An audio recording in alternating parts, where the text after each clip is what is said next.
Miss Lizzie. I don't ever smoke the dizzy, but we can always share some ditsies. It's just a cup in time. This song doesn't have to rhyme. Life's all of us, not every moment we can be feeling fine.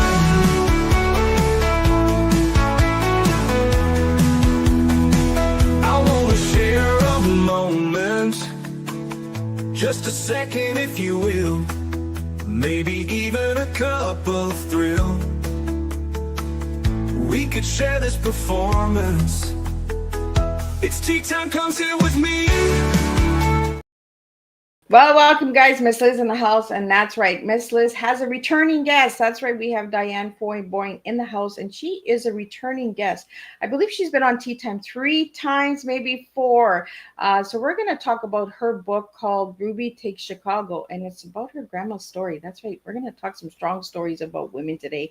Later on tonight, we have Lisa Kolova coming on, and she's going to be also speaking. So today we have 2 strong, empowering women joining us for Tea Time. So before we get started, we're going to get everybody over to Miss Liz's YouTube channel, Spotify, TikTok, Facebook, LinkedIn, Instagram, all of those platforms. Give it a quick like, subscribe, follow, and get these tea times out, because each of these tea times do make a difference, not only for my guests, but for myself as well, and for the listeners out there that are looking for hope, encouragement, and inspiration. These tea times, that's what they're for. So let's get started with the disclaimer and get a little intro, and we're going to get Diann in here, and we're going to spill some tea together. And today's tea, I'm going to try and say these words: triumph, expose, my French is kicking in, and envision. We're going to get Diann to say them, because my French, for some reason, just kicked in, and I want to say all those words in French for some reason. I don't know why, but that's the tea we're serving today. So let's get started with disclaimer. Miss Liz's Tea Time is a global platform dedicated to sharing real-life stories, diverse perspectives, and meaningful conversations that inspire awareness, healing, and connection. I'm Miss Liz is going live using StreamYard. Before leaving a comment during the live broadcast, please grant StreamYard permission to display your name at StreamYard.com. Please be advised that all the content brought forward during any Tea Time show is presented in good faith. However, discussions may include opinions, beliefs, and perspectives that do not necessarily represent the views of Miss Liz or the Tea Time platform. Information shared by guests is based on their own experiences and is perceived to be accurate at the given time of airing. All guests, viewers, and participants are responsible for using their own judgment when considering any action or decision that may relate to these discussions. Some episodes may cover sensitive topics, including but not limited to trauma, abuse, grief, mental health, and other emotionally triggering subjects. Listeners' and viewers' discretion is strongly advised. Tea Time with Miss Liz is an open discussion forum designed to offer insight, inspire awareness, and create connection. It is not a substitute for professional, medical, legal, or therapeutical advice. If you require professional support, please seek assistance from qualified professionals or trusted resources in your area. If you have questions regarding this disclaimer or content of this discussion, you are welcome to contact me, aka Miss Liz, directly at my email at bookingmissliz@gmail.com or my link tree at Miss Liz's Tea Time. By choosing to participate in, comment on, or view these live shows, you acknowledge and accept this disclaimer. Your participation is entirely voluntary. I, Miss Liz, welcome you to join the conversation with an open heart, and if at any time you feel platform is not right for you, I respect your wishes and decision and welcome you back whenever you are ready. Tea Time with Miss Liz is serving truth and awareness one cup at a time. Now let me give you a little bit on Diann. Well, today I pour a cup of imagination, courage, and creativity as we welcome Diann Floyd Boehm, award-winning international author, speaker, and live stream host who believes that stories can change hearts and history. From Dubai to Austin, Diann has carried a lifetime of experiences into her writing, inspiring children and adults alike to dream bigger, love deeper, and embrace imagination. Her latest adventure, Ruby Takes Chicago, shines a light on women's triumph, equality, and vision during the early days of the suffrage movement. Through Ruby's eyes, we see a world where determination meets destination and imagination becomes the key to empowerment. Let's welcome back a returning guest, Diann, to the Tea Time table again and spill a strong tea together. Let me get Diann in here. Welcome, Diann. Hi, it's great to see you. Thank you for the lovely intro. It is nice to see you. We got to catch up really briefly before we came live, and we'll catch up later after the tea time. But Diann, for the listeners who are tuning in for the first time and want to know a little bit about who you are, who were you as a little girl and who are you now as a grown woman? A little girl, I like to think I carry a little bit of that still in me because imagination has always played a major role in my life. I was always dreaming. If you can imagine where my little bed, twin size bed was located in the bedroom.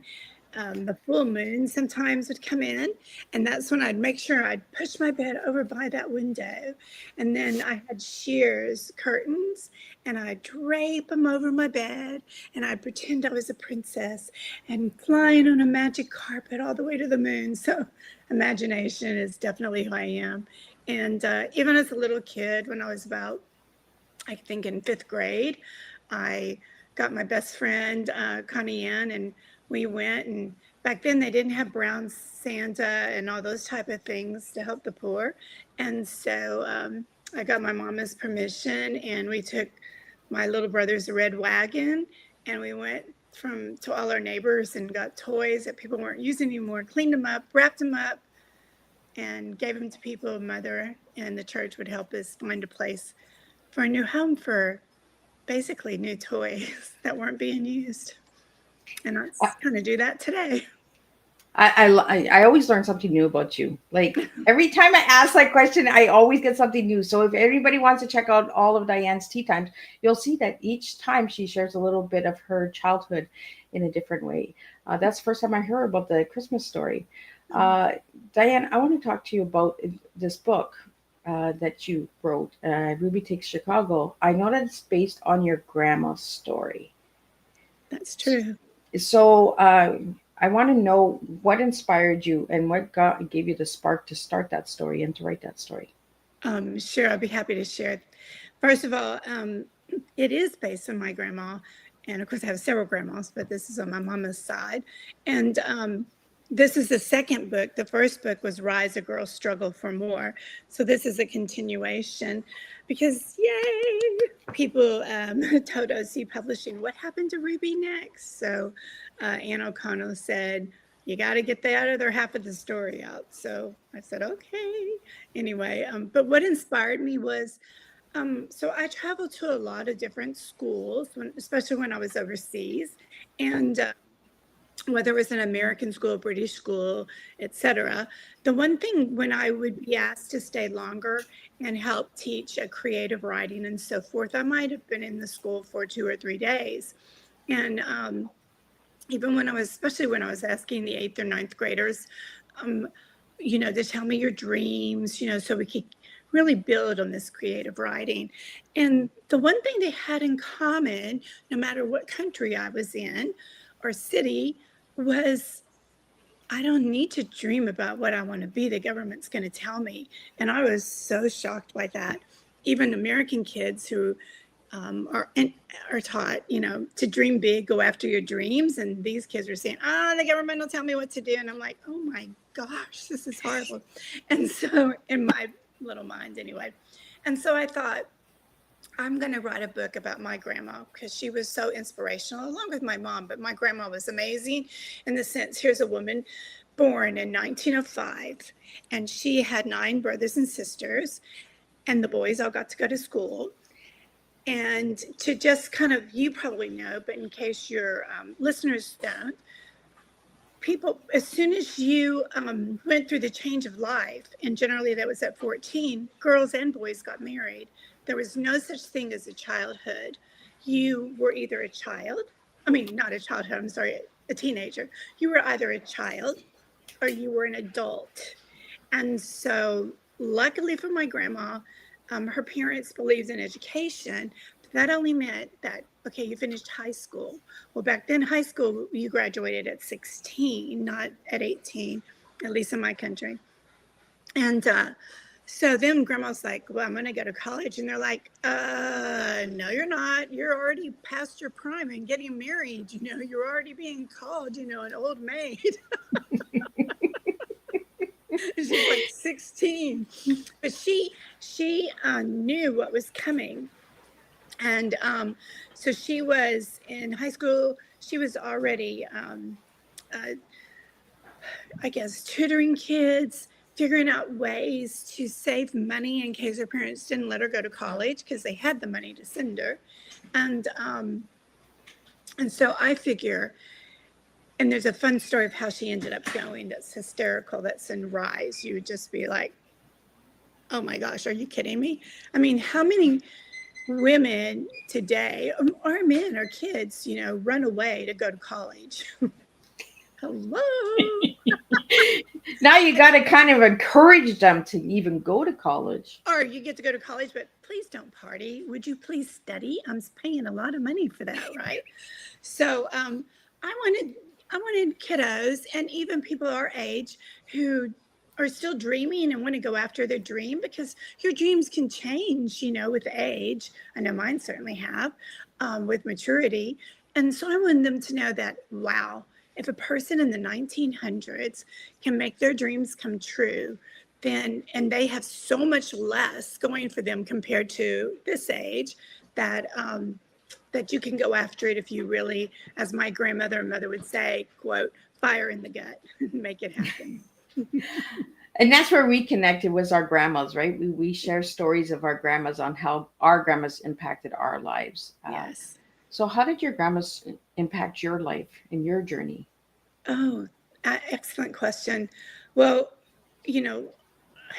I'm a storyteller, so I'm gonna have stories, right?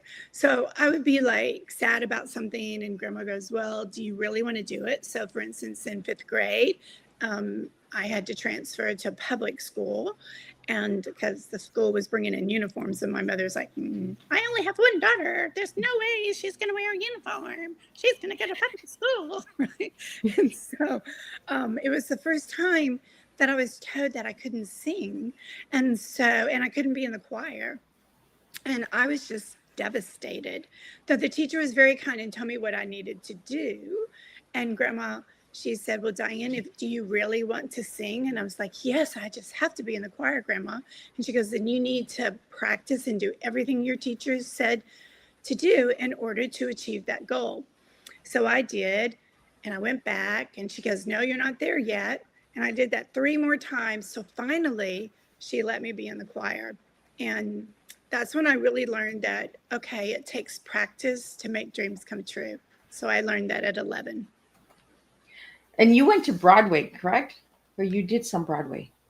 Yes. So in Dubai, Popular Productions, which is part of the West End in England, so that's equal to Broadway in America, they started putting on musicals, and I made it into the production company. So I was with them for 14 years. Can you believe it?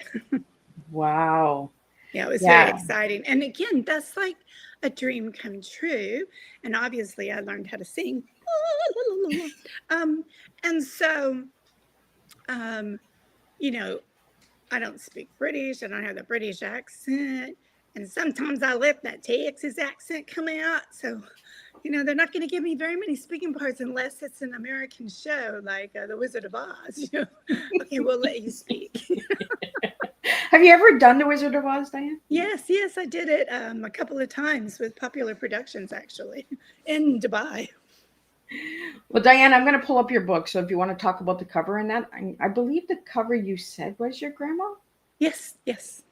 So I'm going to pull that up for all the audio listeners, if you could just describe the color of the cover and the image and all of that, and then we'll get into the book a little bit more. Sure, I'll be happy to. So I love this cover. I don't take credit for it. OC Publishing, Ann O'Connell and her team did it. And I think they did a fabulous job, especially if you compare the first one, which was excellent too, to show the contrast of grandma growing up. And if you notice, for the listeners, it's yellow, and it's just a very soft, and the background is Chicago in the 1920s. And basically that's when the book takes place, is in the 1920s, which is a great time to study history, especially because we all think the Roaring 20s, but not everybody lived the Roaring 20s life. They had to actually live a real life and work and so forth. And people forget that there was a time that women weren't supposed to work. And so even as progressive as Chicago was in those days, because women's suffrage and so forth, they were very strong about that. The women, if you were a working woman, you were considered a slut. Can you believe that? Whoa. Yeah. Yeah. Yeah. Well, Women, and back then they didn't want the women to have a voice, right? And if you had a ex- voice, well, then you were like a rebel, right? Like you're yeah. the outsider. Yeah, absolutely. A lot of people were shunned and blacklisted in their own families for that. But my grandma, she grew up with some wonderful parents, great grandma and great grandpa. He died before I was born, but great grandma, I knew her till I was about 10 years old, and she played a major role in my life too.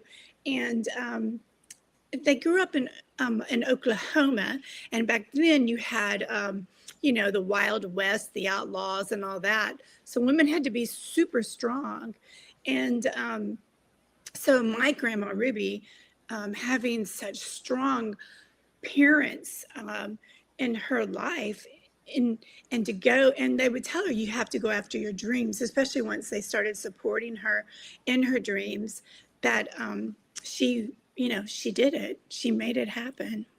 I see the resemblance too as I'm looking at your grandma's picture now. The You're so sweet. smile, the nose, like I see the resemblance. Even the hairline, like your hair is divided right in the same area as Grandma Ruby. Like, oh my goodness! I never noticed I'm like that. looking at the picture. I'm amazed about the picture because and the pearls. It's just that connection of that old soul, right? Connecting with Grandma.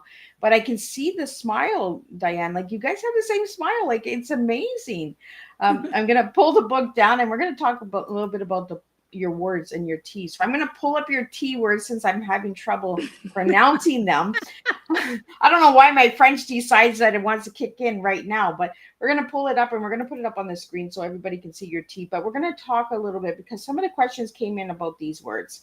I have some listeners that do some homework for Miss Liz and then they send in some stuff. So we're going to put that up. So Diann, your T is triumph.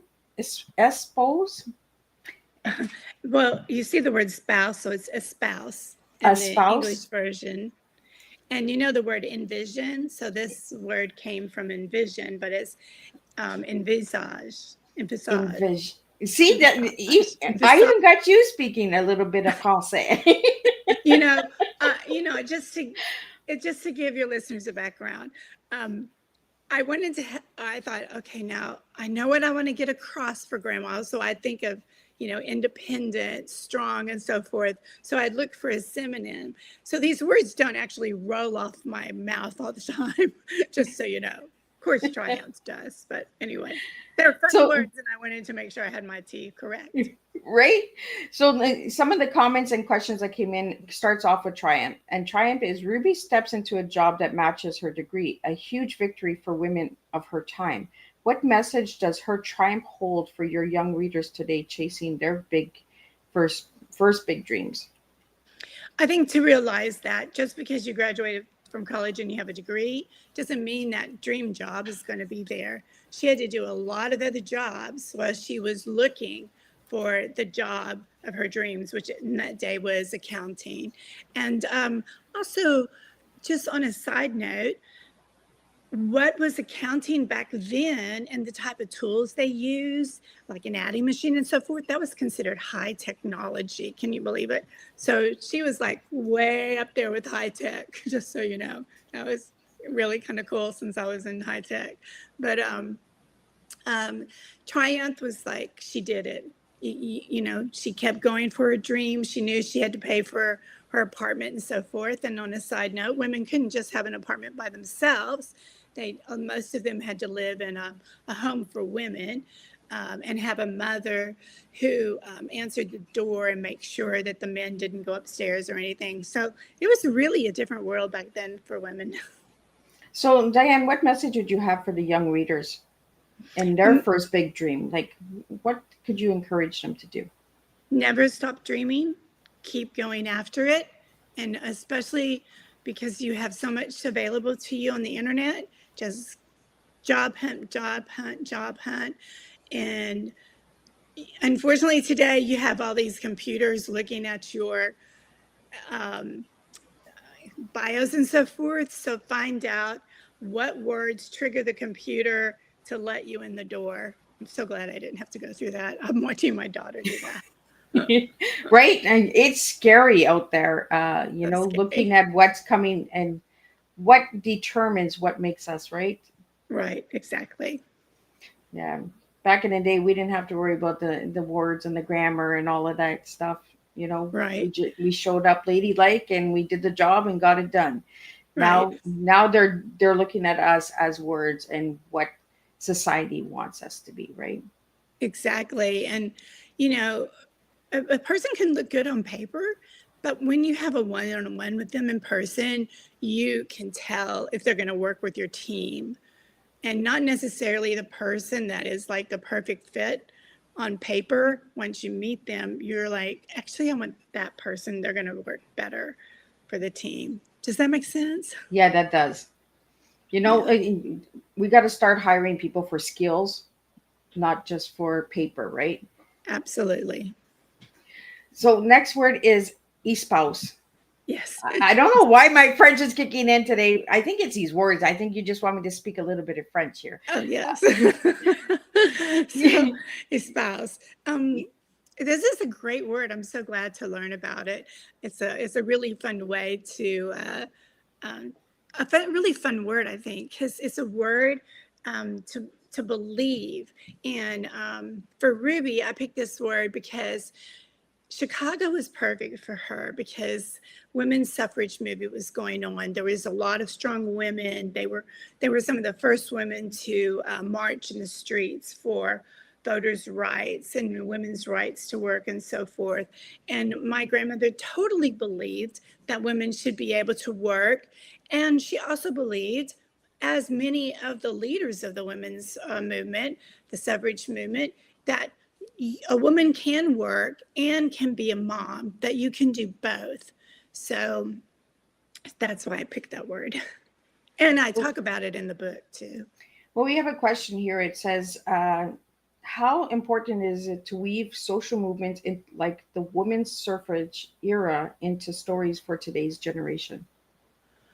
Oh, I think it's important because if you go and you read about these women, they did a lot of sacrifices. There's one movie, I can't think of the exact name, but it's Angel something. And some of these women actually spent days in jail for their beliefs in women's rights. And men were just, they were horrified about the thought of a woman not doing exactly what they say. In some countries, when a woman marries, they're considered a ward to their husband. And I believe that was really big in England. But in America, we never said that a wife was the ward to their husband. But we did believe that they had to do everything that they said, or bam, bam, bam. Right? The times have really changed. But do you feel, Diann, that we're falling backwards again? No. In women's rights? I think we're going for a balance in the world. But no, I don't. I think that we've made a lot of progress. I was reading not too long ago that, yes, we have women who are CEOs of very, very large companies, but there's only 11% of the women that are doing that. So we still need to improve in that area. But no, I don't think we're going backwards. If anything, I think we're moving forwards. And I think what we see today, and this is my humble belief, is that people are yearning for a balance in their life. They want a family, but it's hard to do on a single income. But I think these young kids, what I find inspiring about young parents today is that whether you're a man or a woman, one of you can, possibly do your work from home, put the kid to take a nap and do some more work. And so you have this area where you can really try to find balance and have a home life and a family. I think I asked you this the last time you were on Tea Time, Diann, about Ruby, your grandma Ruby. If you could turn it into a Broadway show, would you like to? Would you like to star in it? No, I wouldn't like to star in it, but I would love to see the director just have so much fun with it because, you have the Charleston dancing going on, you have the women's marches, you have men coming around to say, okay, yeah, you're right. And so you feel the struggle that's going on that happens in Broadway shows. And so it makes for writing some good music. So that's for sure. I think it would be an awesome Broadway show. I remember having this conversation with you about it, either during a tea time or after a tea time. We talked about this coming to the Broadway stage, right? Yeah, that was fun. But also remember in this time, for the listeners, Prohibition was going on. And so that adds a whole nother dimension, which is in the book, where, you wanted to go clubbing. Well, a woman had to dress very properly. And then, you went to the laundromat, you said the password, they let you in. And of course, the speakeasy was down below. And then you went in the restroom and you changed your clothes for having a great time because, you were showing more than your ankles when you were at a speakeasy. I like how you just took us on a journey there, Diann. Password at the laundromat, and then you're going down to the secret club, right? There was a lot of secret clubs back in the day. Because yes, there was. And right? if you ever go and visit Chicago, the Green Mile is still open. And a lot of gangsters went there.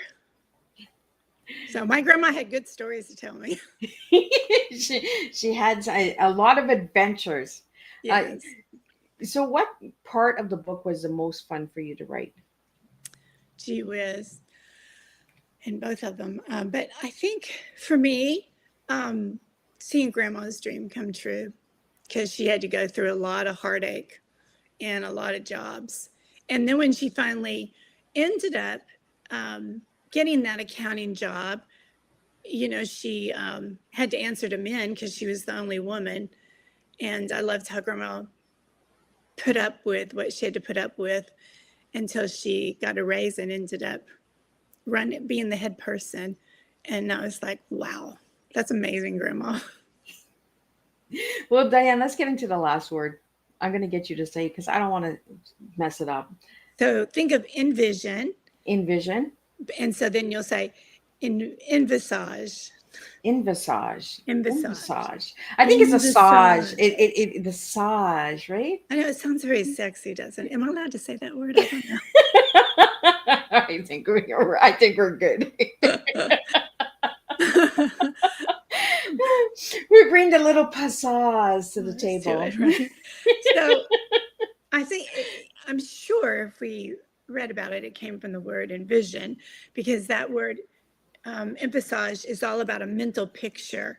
And we tell people today, get a magazine out, cut out pictures of things, make a storyboard of where you want to go, what you want to be. And that's kind of what the women did in those days that wanted to be more besides just being at home. And so Grandma had a vision. She knew what she wanted. She knew what she wanted to achieve. And her vision was to work, to be a wife, but also to be part of the working world and be part of this new world that was happening and opening up for women. And so that's what I think is we can do today. We can mentally see what it is we want to do and go for it. And sometimes it's easier said than done. But I believe that if it's something that you can, whether you have to study or work hard or whatever, but you can envision and again, get that mental picture. And it may not happen overnight, but it'll happen. And I like to say, again, if it's okay to say on your show, you can wipe it out if you want, but everything happens in God's time. Right. Absolutely. Mm-hmm. I'm a strong believer, right? God puts us on a path, and sometimes he has me shaking my head and scratching my head and saying, what are we doing? Where are we going? But he knows, right? Yeah, he knows. Absolutely. So do you think that's where you get it from? Is your grandma Ruby, the humanitarian and the vision, the big dreamer, the big creation? I think my grandma, as well as my great grandma's mom, but my parents, I have to give a lot of credit to my parents. They always believed that you have to turn around and help someone. So, for an example, at my church, we always had a little miter box, and Daddy, we had to do things to get our allowance. If we didn't do our allowance, you didn't, get anything. But Daddy always said, "So, here's your money, but you have to put 10 cents was a lot of money back then, by the way. So you need to think about what you want to do, but 5 or 10 cents has to go into the miter box because that's going to be to help the poor." And then after a year, we'd go and we would give it to the church and knew where. Well, I'll back that up. One time, do you know what I did? There was this little magazine at the Maryknoll and there was a story about this Maryknoll priest in Africa and all the things he was doing to help the poor. And I was so amazed by what he was doing, and had a little thing about, if you want to help, you could send money here. So I wrote him a letter, and I'm in 4th grade, 10 years old, and I put all my change into this envelope, and I mailed it. And believe it or not, it actually made it all the way to Africa. And the reason I know it is I received a letter back from that priest, and we still have it in the letter in the Bible today. And the priest thanking me because he knew that was all the money I had, and I was giving it to the poor. Diann, that tells you right at a young age that you were a humanitarian. Like you were looking to make a difference. You do a lot of humanitarian work. What has really touched your heart the most? Goodness, there's so many stories, but and creating new ones here. But I really believe a group of us, so it wasn't just me. We were in Kenya, and we did several things. One of them it was all underneath keeping girls in school. And in this one school, we provided, with the help of Kathy especially, who's the leader, who helped build a medical facility to have a nurse. And these girls, the nurse went and measured them and so forth. And it was for the first time ever that these girls received underwear, Kotex, and a bra, and they got to stay in school during their period. Because before that, the girls would have to use banana leaves or something and be out of school. And usually when they were out of school, a majority of them were raped by people in their own family. And so knowing that we started keeping girls in school, I think that means a lot to me. I think it's amazing what you did, and there's a lot of awareness in that story in itself, Diann, because a lot of people do not know about the women in Kenya, in Africa, what they go through during their period time, right? It is a real nightmare. Some kids avoid the whole community, like they run away from home when they get their period. Like there's horror stories. So thanks for sharing that story, because for my listeners out there, we really need to start getting educated on these stories and how much just a period makes a difference in a girl's life in another country, and impacts them. Oh, absolutely. And I'm pretty sure I know which country, but I won't say the name in case I mess up and then they'll be mad at me. But there is a country in Africa where when a girl starts her period, the parents say dig a giant hole, and then the girl's stuck in the hole up to her neck, and then everybody comes and they force feed her, and then they make the hole bigger and bigger until she's the weight that they need her to be, because the fatter you are, the more someone will marry you. So the men stay very slender and the girls become huge, and then that brings more money to the family. Wow. There's so many stories. And that's why I enjoy having you on Teatime, because we you know, you have the stories, and you know, you've lived it and you've read it and you've been on the ground, like you've been to those countries and you've seen stuff too. um, we have some questions that came in about, yeah, about you, Diann, that I'd like to get out to you. uh, the first one is music theater education. Your background is a creative mosaic. how do you how do those disciplines feed your storytelling voice? Great question. I live for music. I love to sing. I don't have the greatest voice on earth, but I do want to bring the magic into my books. So maybe you're not going to see a song, but there will be me singing possibly while I'm writing the story. So I bring it in that way. And then when I go and read to the children at school, I generally teach them a song about happiness. Do you know the song Happiness Runs in a Circular Motion? No, I So didn't. I always teach this song no matter what country I'm in, but this isn't perfect. But happiness runs in a circular motion. Love is like a little boat upon the sea. Everybody is a part of everything anyway. You can be a part if you let yourself be. Happiness runs in a circular motion. You go on from there, and then you go, and then you go real slow, and the children love it. Oh, I've never heard that song, and that I like that song. I'll have to teach that to my granddaughter. I'll have to get you online with my granddaughter and teach her that song. She's Okay, in we'll do. kindergarten now. Like, oh, that's, I like that. That's almost like Alice Camel has one hump, and then we go faster and faster, right? And we used to Yes, jump on the back of exactly. the bus, and when the bus would hit a bump, we'd go. I need to learn that one. Bringing back good memories. Uh, Another question that came in for you is: after reading so many books that inspire kindness, peace, and what kindness and peace, what lessons has storytelling given you about humanity? Hmm. That there's don't always listen to the noise in the world because for some dumb reason, bad news sells and people are like glued to it. But just remember, there is around the world, there are so many beautiful people and so many people filled with love. And even if they're a little bit different, once you get to know them, you come to realize how much we're more alike than different. I'm really enjoying this tea time. You know that we have some Good.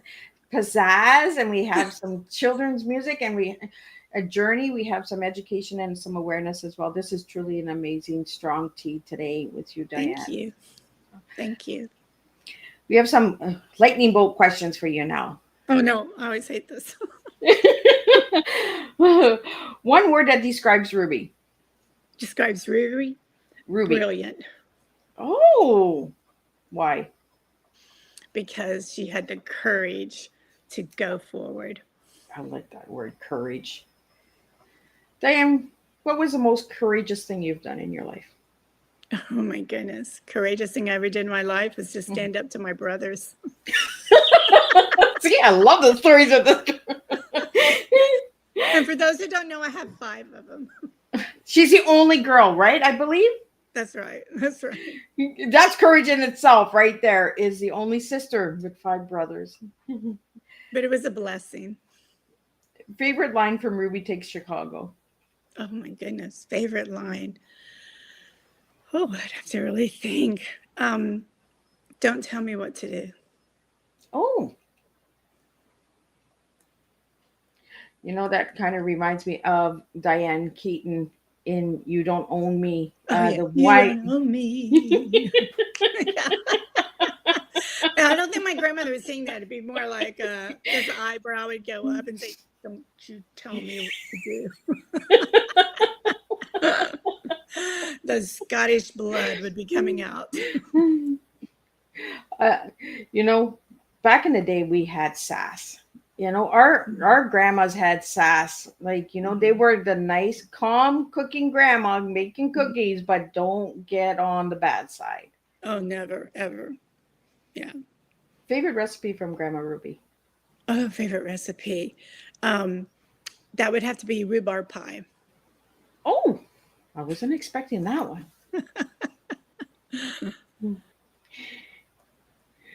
Do you have the recipe? Oh, my mama does. I guess I better dig that up since Mama's in heaven now. Well, Thanksgiving is coming. You can make some rhubarb pie. Rhubarb pie, that's right. It's very sweet for those who don't know it. Color blue means blank to you. Oh, peace. Oh. Why, Diann? Because it's very calming, easy on the eyes. It shows hope, I believe. And 3 words that describe your tea journey. My tea journey. Do they all have to be TEA? No, your tea. We're going on a journey with you. Oh, okay. My tea journey. Oh, I'd have to be like grandma in the sense of triumph, but education and to have faith and love.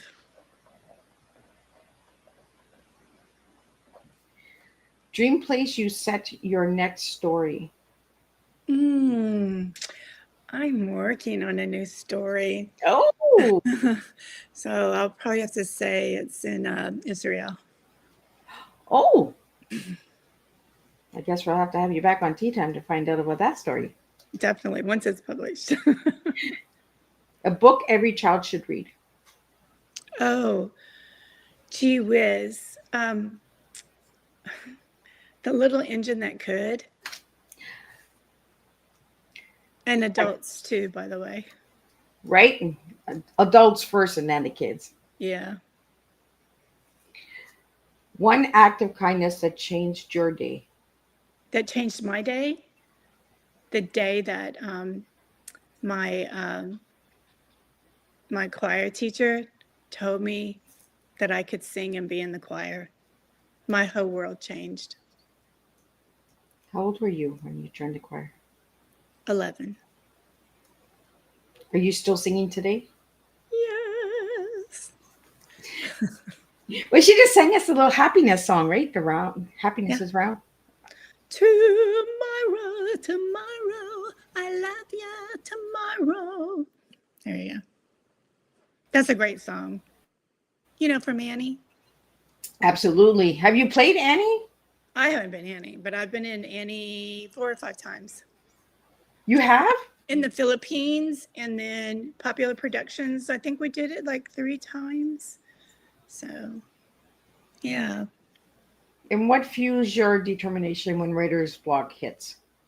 Oh my gosh. Chocolate. Chocolate. And to go for a walk and be with nature. In that order? Probably. And then I might have to go pull some weeds to work off the chocolate that I just ate. We talked about this before, right? The gardening. Yeah. It's not just a bite I eat. I mean, I probably eat enough chocolate for 3 people. And since you've been on Tea Time multiple times, what is your best experience on Tea Time? I think what I love about Tea Time is you are always teaching us to think deeper about ourselves and to be prepared for the T and TEE. And so actually I'm always learning. I'm always learning from you, and I'm learning about myself. And I find you extremely inspiring. And I think you bring one of the reasons I really love being on your show, and everybody listening, she didn't pay me to say this, is that you are a gift to the world. You inspire people to go after their dreams and know that we've had some really dark times in our life, but there's light at the end of the tunnel, and just believe that faith doesn't happen overnight, but faith carries you through. And I think you have a wonderful way of sharing that with people. And that's one of the things I love about you. Well, thank you so much. I really enjoyed sitting and talking with you, Diann, because every time we sit and talk with each other, we always learn a little bit about each other more through music, through song, through storytelling, and that's what tea is about. And tea, the tea hasn't really changed. Just one letter has changed, but it's still Yes. T, guys. Because Yeah. if you do your research, it's T in German. And that's how Oma Ah. is. And that's where the new branding and logo and all that stuff comes in, is we're still serving tea. We just changed up the letters. Just like we change up the stories, we change up the guests, and we change the storylines, you know? I want to talk about some of your other books that you have out there as well, because you have some incredible children's books. One of my favorites is Boomer. So if we could talk a little bit about Boomer, because Sure. I know you did, you changed Boomer up, or you gave Boomer a new look. Yes, You yes. did So, something to Boomer. I remember that. here's Boomer. I didn't know I was going to get lucky enough to show him, but yes. So Boomer has a brand new look, and it's with a new publisher. The other publishing company folded, and I was very lucky that Plum Creek Press liked Boomer and picked it up, and the new artist just ran with it and made, I think, updated Boomer to what children want today. And that's one thing I learned as an author, is that you have to really understand what children today want when they look at a book. That illustrations that you enjoyed that might have been more watercoloring don't do much for children today. They like the bold and the bright and happiness and big eyes. So that's Boomer. And Boomer is all about being curious. And I came about writing Boomer the Curious Bunny because I want people, whether it's the family person reading to the child, or the caretaker, or the child themselves, to know being curious is part of life, and that's how we learn. I mean, I love Boomer. Like, when I seen that Boomer was getting an upgrade and a change, I was just like, "Oh, where's this bunny going?" You know how I like going down the rabbit holes, Diann. So it's just like, way to go, Boomer! Let's go. And I just like the name Boomer. Like, it's playful, it's fun. How did you get that name, Boomer? Like, is it after a grandchild or a niece, a nephew? Like, how did you get Well, Boomer? I had several different names, and I asked my grandson what he thought would be great. And he was only 2 at the time. What would be a great name for this bunny that likes to hop around? And he goes, Boomer. And I go, why? Because they go, when they hop, they go boom, boom, boom. Leave it up to the grandchildren, right? They get it. Yeah, exactly. See, we're getting 2 books out, but you also have some incredible books. You have A Song for Peace, A Time to Fly, Boomer the Curious Bunny that we're just talked about, Charlie and the Tire Swing, How It Began, Harry the Camel, Rise. A Girl Struggle for More. Yeah. So the Rise, A Girl Struggle for More, is that the first book of Yes, Grandma that's Ruby? the first book of Ruby's. So that has the Charleston dancing in it. Right? We got to get that dance back. Like, that was good dancing back then. Yeah, I want to talk about workshops sure. and appearances and all that, like who people can reach out to, because I know that you're working with publicist Mickey, and Mickey is the one that gave you again to me. Yes. You know, so I want to get some information out there for anybody that's looking for your workshops and stuff like that. Sure. So yeah, Creative Edge. Mickey Mickelson does all my signing up for me to do things. I work with kids from preschool all the way up through high school. And I really tried to design my workshops because I'm a former classroom teacher. So I don't believe in just designing, one way of doing things. I want to hear what it is that you want to accomplish. And then I actually design the program to meet your needs. And that's really fun. And mostly it's in creative writing with the young children. It might be a picture, and just teaching them to be comfortable telling what their picture is and how you're a storyteller. And they're like, oh my gosh, I'm a storyteller. And I know the last time we talked, Diann, you were talking about Story Garden. Have you brought Story Garden back? I'm about to bring it back in January. So I'm See? excited. I got it out there again. Very good. See, I do my homework. I check. I hunt you guys down. I want to talk about the word that you gave me for yourself. the word you gave me was determination. Mhm. Determined. Tell me Mhm. why you gave me that word, Diann. Because I think growing up, there were always times that I thought I couldn't do something. And again, and it would be because maybe a teacher told me I couldn't. And I'd come home and I'd tell my parents or my grandmother, and they're like, well, do you want to do it? Yes, I do want to do it. Well, you're not acting like it. Quit sniffling and figure out how to make it happen. Now go upstairs, write down what you think, and then come down and we'll talk about it. And so that's the way it's always been. Even when computers were brand new, there was no degrees in computers, but I was introduced to the computer in the Philippines because Steve Jobs sent his first computers over to the American school there to see how schools would be, how kids would react to it. I died and gone to heaven. This was like an Apple IIe with little floppy disks. When I came back to America, I was interviewed for a job, and he said, do you have any questions? And I go, yeah, you haven't told me how many computers I get in the classroom. He goes, you know what that is? I go, well, I'm used to having, 12, but I'd really like to have one for each kid. And this is in like 1990. And he's like, what? So I was self-taught in computers way before there was such a thing. And because I was determined to use it as a tool, and actually became one of the top educators through Apple computers, and was given an award as a top educator for the state of Texas and from Apple computers. You didn't know that? Oh, I didn't know that. I know. No, I didn't. See, I told you, every time you come back, I learn something new. What a word was that? Excuse me? Oh. Let me catch my breath here. Oh, yes. She takes my breath away. Oh, yes. I think there's a song with that verse in it. What award was that for the Apple? Apple Educator of the Year. Yeah. And Apple picked, when they started the Apple Education Program for their top educators in the United States, they picked 10 teachers, and I was one of them. And then I won this global award where I received an award in Denmark and France, but it was awarded it in Denmark.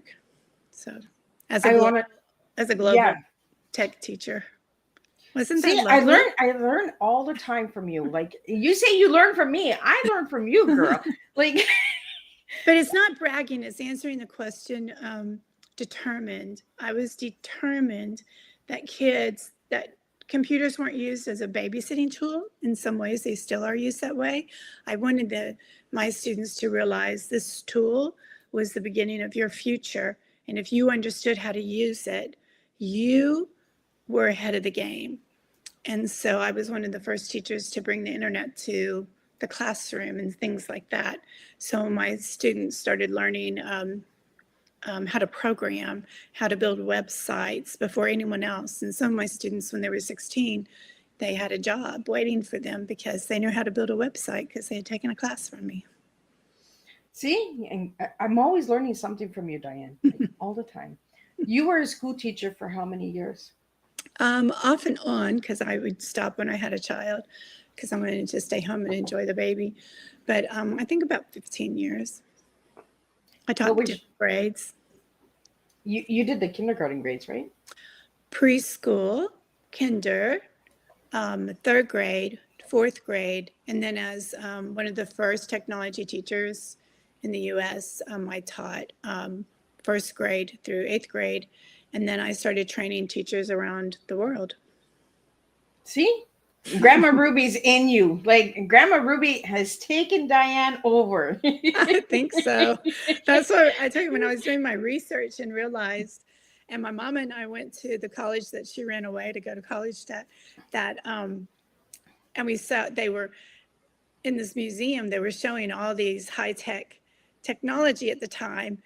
And I looked at Mother, I go, I never thought of an adding machine as high-tech. And they were showing all these different machines, and my grandmother was learning them. And I'm like, Oh my gosh, Grandma was technology before I was. It's in the blood. It's in the blood.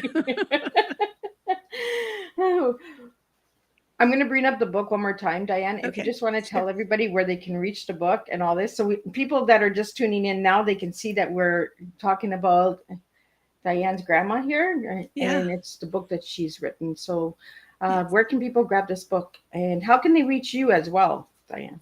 So Ruby Takes Chicago, you can find it on Amazon, and also Barnes and Noble, and your favorite bookstore, because I never want to forget the local bookstores. I love them, and you can order it through them. You can also read more about it on my website, Diann Floyd Boehm, BOEHM, .com. So it's DIANNFLOYD BOEHM.com. And you can sign up for my newsletter, please, and keep in touch with me. And I just wanted to share one more thing. If for some reason you have it in your gut that you truly want to be an author and you don't know how to get started, I truly love to help people get started.